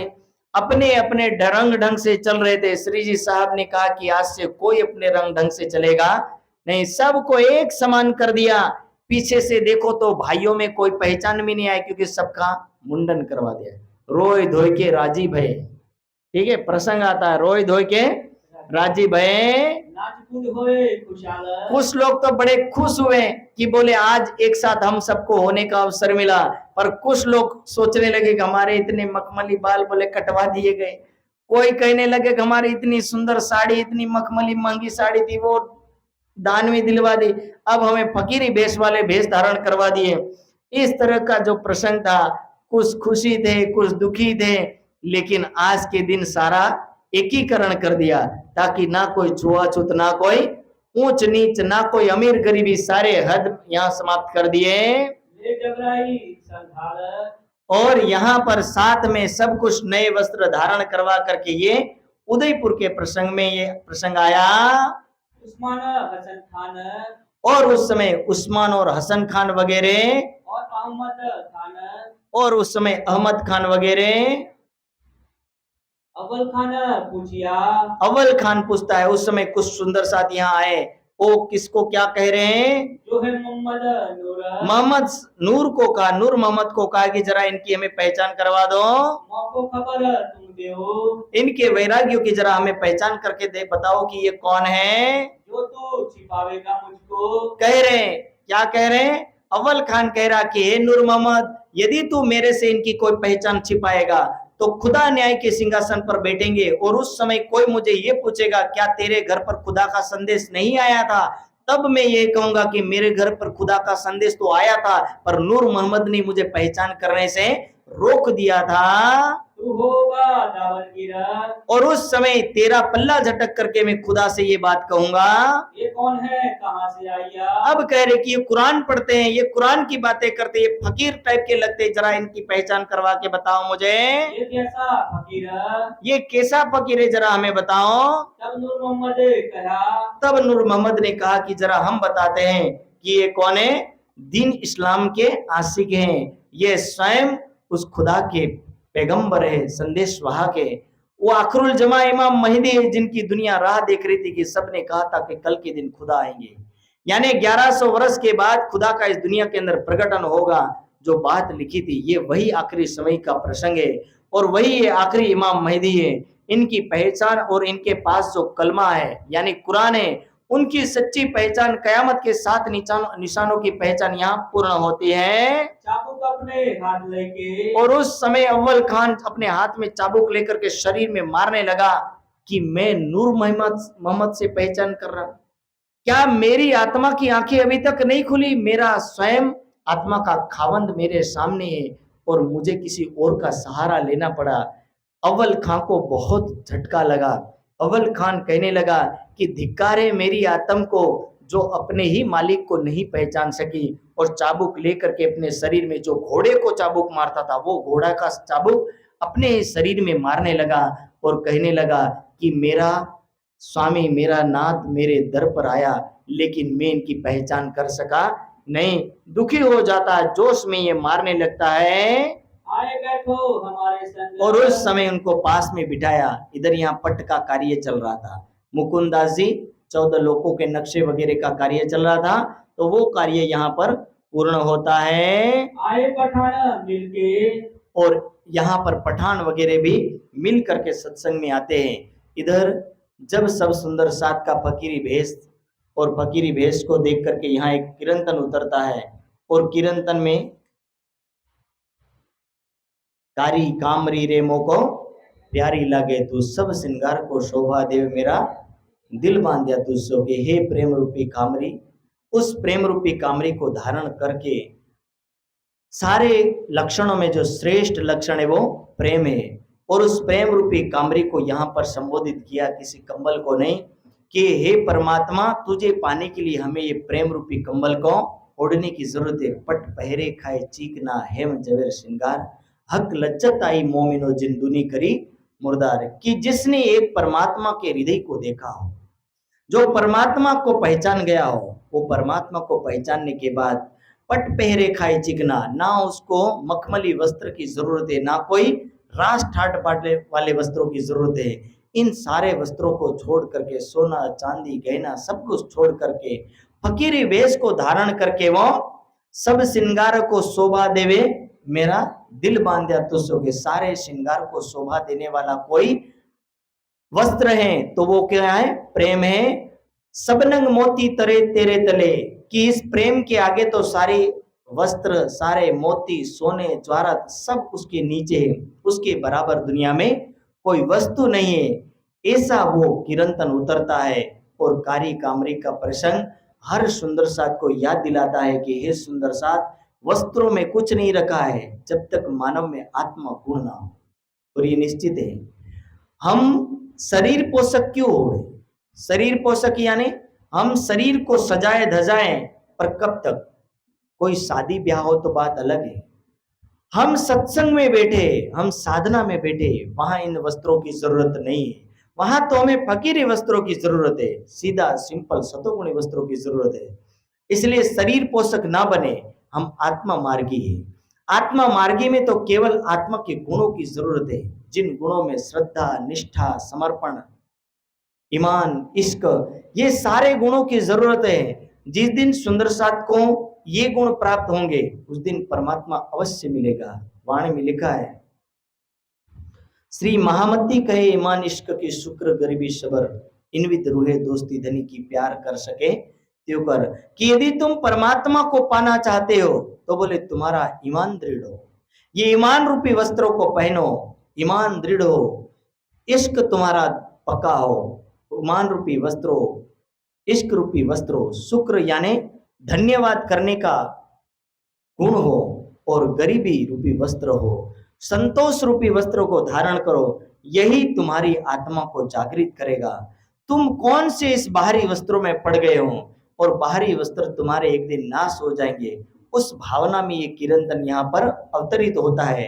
हर सुंदर साथ को ये कीर्तन श्रवण करवाया जाता है। सुंदर साथ समझ जाते हैं कि फकीरी भेष में जो आनंद है वो किसी और में आनंद नहीं है।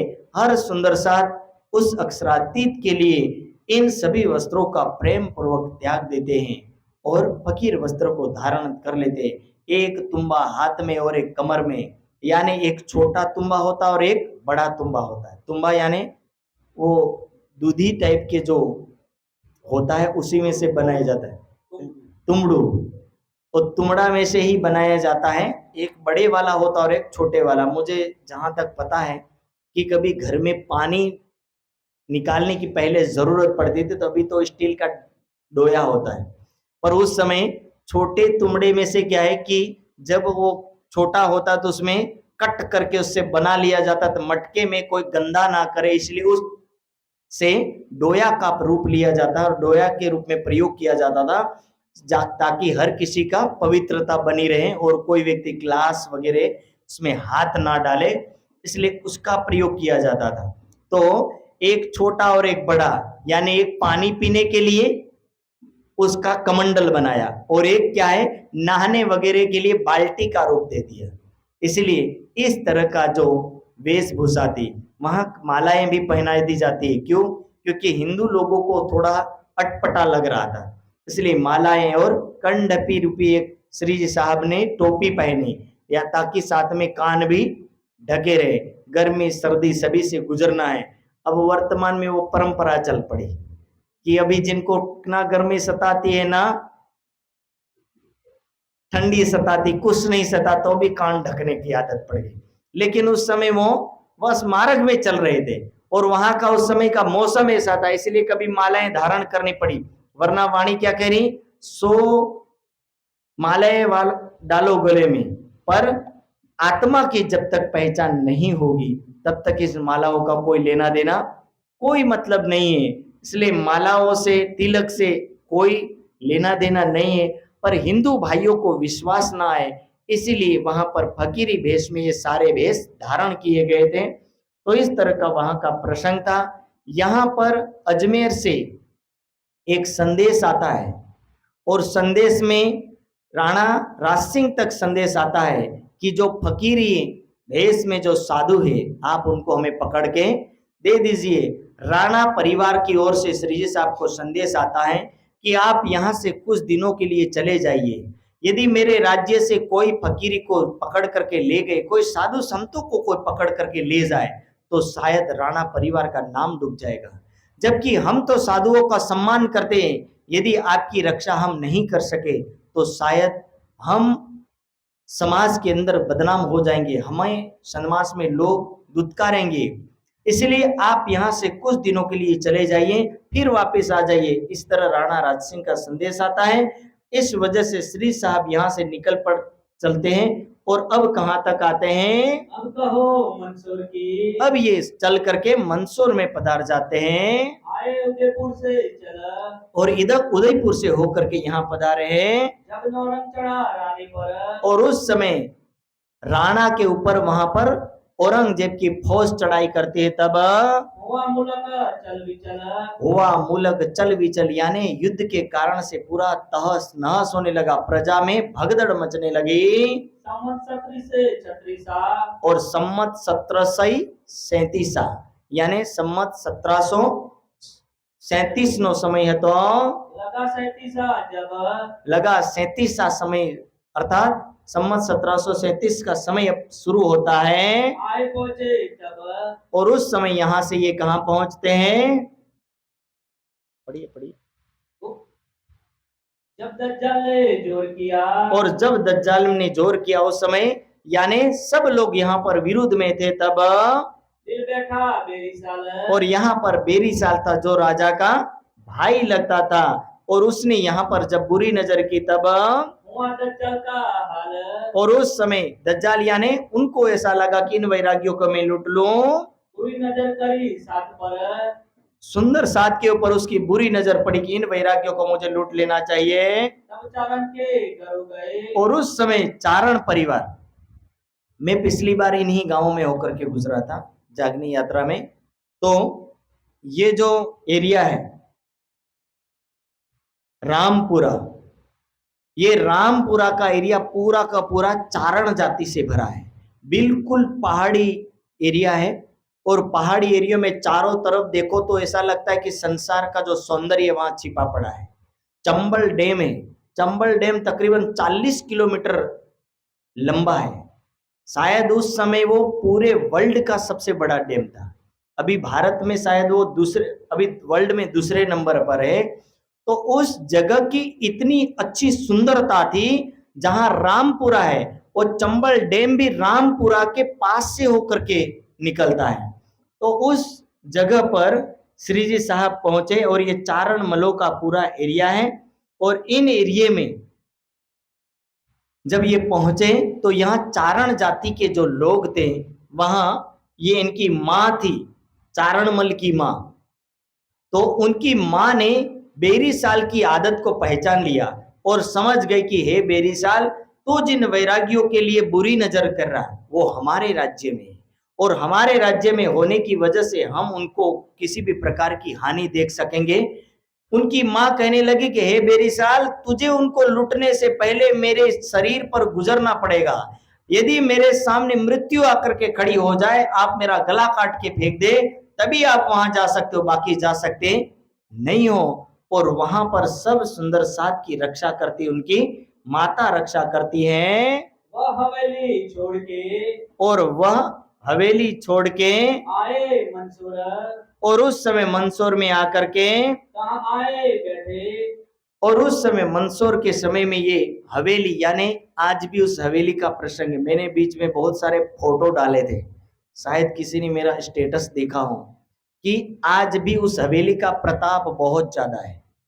हमने गांव में जब पता लगाया तो लोगों ने कहा कि जहां ये सुंदर सा ठहरे थे, उस एरिया में लोगों ने सोचा कि इसमें जो राजमहल जैसा जो रूम वगैरह बने थे, लोगों ने सोचा कि इन रूमों में हम रहने चले जाए।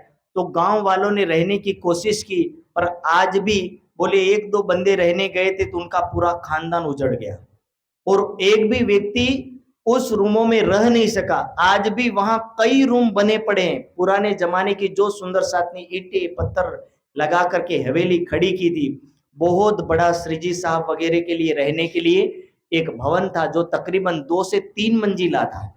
और साथ में सत्संग जो एरिया था, वो भी खासा बड़ा सत्संग का एरिया है। चारों तरफ बहुत बड़ी दीवार है, और इस तरह का ये छोटा सा एक आश्रम का रूप है। पीछे बहुत सुंदर एक कुंड बना दिया था पानी का। तो इस जगह को आज भी कोई हाथ नहीं लगा पा रहा, जबकि यही जगह गवर्नमेंट के अंदर है। लेकिन इस जगह की आज भी खासियत है कि जहां मोमिनों के चरण पड़े, वहां उस जगह को लेने का अधिकार किसी का भी नहीं है। तो ये चारणमल की माँ जहां पर ये लड़ाई लड़ती, ये वही जगह है, और उस जगह का ये प्रसंग है। इनायत मोहम्मद की। और यहाँ पर से वो सीधे चले आते, कहां पर? सीधे चले आते मंदसौर में। और मंदसौर के अंदर क्या होता है? इनायत मोहम्मद की। तकरीबन मंदसौर रामपुरा से 60-70 किलोमीटर दूर है, पास में नहीं है। ये सरलता से तुरंत कह दिया कि यहाँ पर पहुंच गए, लेकिन 60-70 किलोमीटर दूर मंदसौर में, और यहाँ पर बिना एक मोहम्मद की सनद पड़ी जब सनंद को पढ़ा गया तब, दौलत खान पठान को, और उस समय दौलत खान को बड़ा जोश आता है, और जोश में क्या कहते हैं, बिना एक मोहम्मद है। और जो दौलत खान इतने जोश में आ गए और राज्य का कुछ दर्शन हुआ। दौलत खान कहने लगे कि बिना मोहम्मद यहाँ कुछ और नहीं है, और न काटे बोला, और कुछ नहीं निकल रहा है कि यहाँ मैंने मोहम्मद को देखा है, मोहम्मद ने खेल दिखाया है, मोहम्मद खेल से ले जाएगा, आया भी मोहम्मद है, साथ में भी मोहम्मद है। इस तरह के शब्दों को दौलत खान दोहराता है, फिर यही कहे, और इस तरह फेर फेर कर यही कहते हैं। इन समय इब्राहिम, और उस समय इब्राहिम खान आता है, और इब्राहिम खान आकर के श्री जी का दर्शन करते हैं, तब लाल की सोबत से, और उस समय लालदास जी की भी इब्राहिम खान से मुलाकात होती है, बातें हुई इस्तामा, और बातें होती है, यानी बातचीत में उनको पूछताछ करते हैं। एक किस्सा कुरान का, और उस समय पता चला कि इब्राहिम खान कुरान का बहुत अच्छा ज्ञानी है। तब उनको बोला कि आप कुरान की कुछ हमें बातें यहाँ पर बता दीजिए। तब उन्होंने एक किस्सा कुरान का यहाँ पर टीका करवाया, करो हमारा काम, और तब श्री जी साहब ने कहा कि हे लालदास जी, इनसे पूछो, यदि ये कुरान की टीका कर दे तो हम इनको पैसा भी दे देंगे। और जो काम बच गया था उस काम के लिए इब्राहिम खान को थोड़ा पैसे का भी लालच दिया, और उस समय उनको कहा कि आप हमारा जरा काम करवा देना। एक थोड़ा रात को बंगले, और एक जगह पर रात्रि में वो क्या करते थे, लाल इब्राहिम बैठा था, और लाल इब्राहिम ये दोनों बैठ करके एक टीका करवाता, और लालदास जी टीका लिखते हैं। और इस तरह यहाँ पर कुरान की टीका होने लगी। उतराते एक सुबह, और इस समय उतरावते एक सुकन की एक प्रसंग के अंदर एक बात आ जाती है, पढ़ा इब्राहिम ने, और इब्राहिम ने जब वो बात पढ़ी तब क्या हुआ, ये तो कोई रावसी, तब कहने लगे कि ये तो किसी अनपढ़ ने कलम चला दी है। उसमें क्या लिखा था, कोई पहुंचे ना सके, ये वाला मोहम्मद की उम्मत, मोहम्मद की उम्मत के, प्रसंग एक है कि मोहम्मद की उम्मत का, अर्जी ना पहुंचे कान, कि खुदा के कानों तक बोले मोहम्मद की उम्मत की अर्जी नहीं पहुंच सकती। इब्राहिम खान कहने लगा ऐसे कैसे हो सकता है, खुदा तो सबकी प्रार्थना सुनता है, फिर इनकी उम्मत की प्रार्थना क्यों नहीं सुनी जाएगी। तब श्री जी साहब कहने लगे कि ये किसी अनपढ़ ने नहीं लिखा है। इसका कहने का तात्पर्य ये है कि जब कोई व्यक्ति सुंदर साथ या मोमिन आत्माएं दुनिया की ख्वाहिश करेंगे, दुनिया की मांग करेंगे, तो बोले उनकी कोई इच्छा पूर्ण नहीं होगी, ये कहना चाहते थे। इसलिए बोले ये कोई अनपढ़ गवार ने नहीं लिखा है, ऐसा समझाने लगे। कोई पहुंच ना सके, कोई पहुंच ना सके, मर्तबा मोमिन, मोमिनों का जो वर्चस्व है उसके बराबर कोई नहीं हो सकता। लिखने बैठे संध्या को, और शाम को लिखने बैठते सुबह तक लिखते हैं, और उस तरह 16वां 17वां 18वां और ऐसे दूसरा और तीसरा और चौथा, जब 5वां उतर चला, 5वां पूर्ण हो गया, तब उस समय इब्राहिम खां के मन में थोड़ी खोट आई। उसने सोचा कि मैं अपने टीका को वापस लेना चाहता हूं। तब लालदास जी को कहा कि मेरी टीका मुझे दे दो। क्या कहते हैं, मांगने लगा तफसीर को कि उनकी की हुई टीका को बोले हमें वापस दे दो। मैं ले जाऊं अपने घर, ये टीका बोले आप हिंदू हो, आपको देने का अधिकार नहीं है, मैं अपने घर इसको ले जाना चाहता हूं। तब लाले पहचानिया, तब लालदास जी जान गए कि ये इसके मन में खोट आ गई है। तब लालदास जी ने टीका देने से इनकार कर दिया। अब यहाँ से थोड़ी गर्मा गर्मी हुई। जब गर्मा गर्मी हुई तब क्या हुआ, उस गर्मा गर्मी में ये इब्राहिम खां छोड़ करके चला गया, और जब ये छोड़ करके चला गया तो तब एक सुंदर साथ और है जो इनके यहाँ आते हैं, सुन सुकना मोहम्मद खान, और मोहम्मद खान को जब ये पता चला कि ये श्री जी साहब को दुखी कर दिया है, तब मोहम्मद खान गुस्सा होकर के डंडा लेकर के उनके घर गया और उनके शब्दों से, कठोर शब्दों से बोला। वहां से उनकी पत्नी निकली, कहने लगे भाई साहब वो तो निकाह पढ़ने गया है, और निकाह पढ़ने गए हुए हैं। इब्राहिम खान को शाम को जब आया तो उस समय मोहम्मद खान कहने लगे कि हे मुर्दार, तूने मेरे हादी को दुखी किया है, तुझे टिका नहीं करनी तो न मत कर, लेकिन तूने मांगने की क्यों बात की और उनको डराया धमकाया क्यों? तब मोहम्मद खान को जब ये गुस्सा चढ़ा और कहने लगा कि यदि मेरे हादी ने ज्ञान नहीं दिया होता तो मैं तुझे आज ही मार देता। और इसीलिए मोहम्मद खान थोड़े गर्म मिजाज के थे और इसलिए इसके डर के मारे इब्राहिम खान डर गया। दूसरे दिन सुबह आया और सुबह जब प्रातः समय उठ के आया इब्राहिम जब उठ करके आया तब कदमों लगा, सिर ना उठाया जाए। और कदमों लगा यानी चरण स्पर्श किए और सिर उठा नहीं रहा था। उस समय नूर मोहम्मद क्या बोलते हैं? उठ खड़ा हो मुर्दार। नूर मोहम्मद बोले कि हे मुर्दार उठ करके खड़ा हो जा। यहाँ नूर मोहम्मद को बड़ा गुस्सा आता है, क्या कहते हैं? मारो कटारी पेट में। मुझे गुस्सा तो बोले तेरे पर इतना आ रहा कि अभी तेरे पेट में तलवार मार करके तुझे मैं मार दूं, पर बोले मैं तुझे नहीं मार सकता इति हो जाए तुम्हारा। और यही तू मर जाएगा, पर क्या करूं? तब उनके भाई ने, तब वो कहने लगे कि मेरे हादी का संदेश है और मेरे हादी का ये ज्ञान है। उनके शिक्षा यही कहती कि किसी भी व्यक्ति के ऊपर हाथ उठाना चाहिए नहीं। उनके ज्ञान की राह पर चलने की वजह से बोले मैं आपको मार सकता नहीं हूं। अब इब्राहिम को गुस्सा चढ़ा और इब्राहिम एक दो बार फिर आया, लेकिन फिर आया नहीं और सीधा जाकर के औरंगजेब की फौज को संदेश दिया कि यहाँ हिंदू बैरागी आए हैं जो कुरान भी पढ़ते हैं और मेरी टीका करवाई, टीका भी उन्होंने ले ली। अब औरंगजेब की फौज तो राह देख रही थी, उनको तो ये चाहिए था कि किसी भी तरह ये पकड़ में आ जाए और वो पकड़ने के लिए औरंगजेब को तो चाहिए था कि मैं किसी भी तरह इमाम मेहदी को बंदी बना करके ले आऊं और मिल भी लूं और मेरा काम भी हो जाए, पर वो पकड़ में भी नहीं आ रहे थे। इधर इब्राहिम खां के कहने के कारण से पूरा मंदसौर घेर लिया गया और जब पूरा मंदसौर घेर लिया तो इस वजह से जो सुंदर साथ थे उन सब सुंदर साथ को सब सावधान कर दिया और कहा कि कोई भी व्यक्ति एक साथ नहीं घूमेगा, सब अलग अलग घूमेंगे। एक साथ घूमने से पता चल जाएगा कि ये सुंदर साथ की जमात है। और यहाँ पर खाना जब एक साथ रह ही नहीं रहे तो खाना कौन बनाएगा? ना खाना बनाने के ठिकाने ना खाने के ठिकाने। तो उस समय सब अलग अलग होने के कारण से भिक्षा का प्रसंग शुरू होता है और उस भिक्षा में कोई व्यक्ति सूखे टुकड़े ला रहा, कोई कुछ और ला रहा। इस तरह हर व्यक्ति, कहीं लालदास जी, कहीं चिंतामणि जी, कहीं गोवर्धन भाई है, कहीं भीम भाई है, कहीं श्याम भट्ट है, सब सुंदर साथ जो पैसों से, धन से, ज्ञान से श्रेष्ठ थे, उन सभी को यहां लाइन में लगा दिया। और ये ज्ञान जिनको देना है उनकी परीक्षा होना बहुत जरूरत थी। इसलिए श्री जी साहब ने अब सुंदर साथ की परीक्षा शुरू की कि ये कितने समय तक टिक सकते हैं। यदि यहां ये टिक गए तो इनको सागर और श्रृंगार परिक्रमा का ज्ञान देना है, वरना यदि ये यहां नहीं टिक पाए तो इनको ये ज्ञान देना नहीं चाहिए। और पात्रता को देखने के लिए परीक्षा शुरू होती है। इसलिए भिक्षा का पात्र हर किसी के हाथ में था।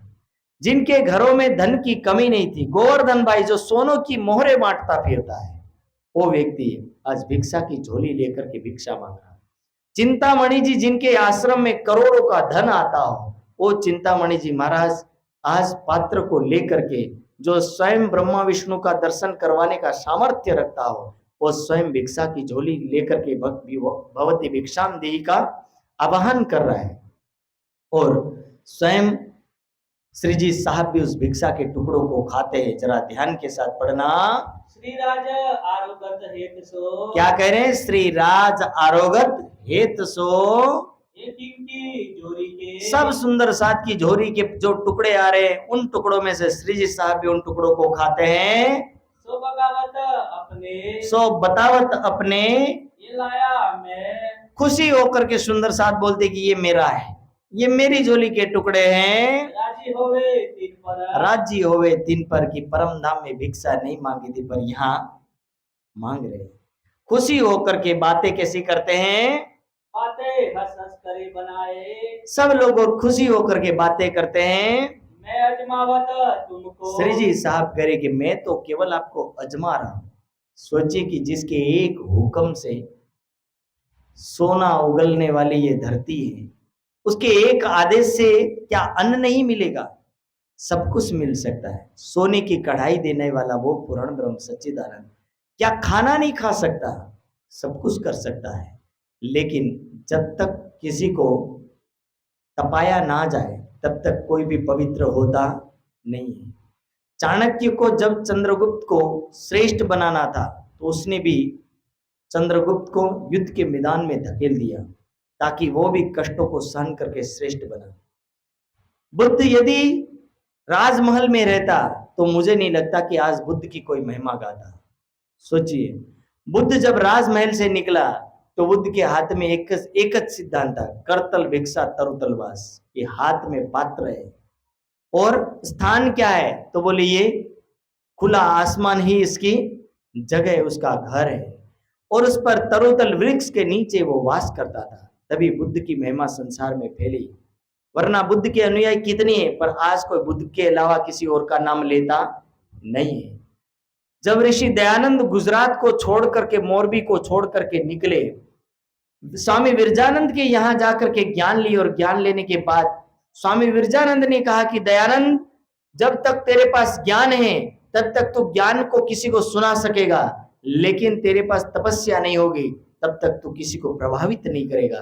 दयानंद ने जो 4 वेद, 6 उपनिषद, 6 दर्शन और 11 उपनिषद सबको पोटली बांध करके एक जगह रख करके दयानंद भी गंगोत्री की उस बर्फीली पहाड़ी में पहुंच जाता है और वहां से जब निकल करके आता है दयानंद तो प्रचार के एरिया में एक दिन दयानंद को तकरीबन 3 दिन भोजन नहीं मिला। तो एक वाड़ी में से कच्चे बैंगन को तोड़ करके दयानंद कच्चे बैंगन खाता है।